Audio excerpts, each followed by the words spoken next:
Guys, magandang umaga sa inyo lahat. Umaga ngayon dito sa Benin, West Africa. So ngayon ang aming trabaho ay papumping out na naman kami ng tubig din patutuyan namin itong tubig na to para makapagtrabaho po kami dito sa tire distillation.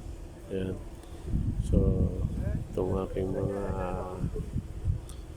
workers ay kinuha na yung ating shell pump para ma-install natin dito kasama itong hose.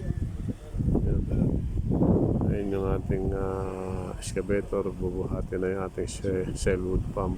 Yan. Kasi pag gabi ginagamit ng na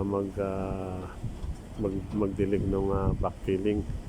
So pag umaga dadalhin natin dito yan at ipapumping out natin itong tubig dito. Yan. Ito yung working platform natin. So kahapon nakadalawa lang tayo, 41 at saka 43. So ngayon itong 42 muna yung unahin natin.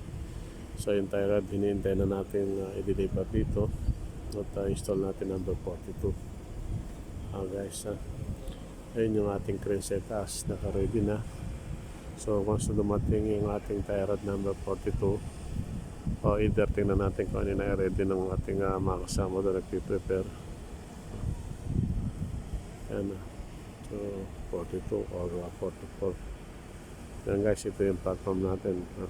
Nagpiprepare. So hukay lang ng konti ito. Tatanggal lang yung backfilling materials na to para ma-install natin yung 42. So hintayin lang natin guys kung anong number yung tie rod na i-deliver ng mga nagpiprepare dun sa kabilang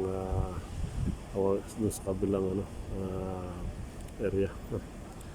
So ito yung ating platform ngayon, may matubig pa. So ipump out natin itong tubig dito para matuyan din at makapagtrabaho tayo din guys. So ayan guys, ito yung ating working platform, matubig pa siya, so ipapumping out natin ito ngayon. So yan lang muna guys ang ating update ngayong umaga. So yun, dinadala na rito yung ating shell wood pump guys.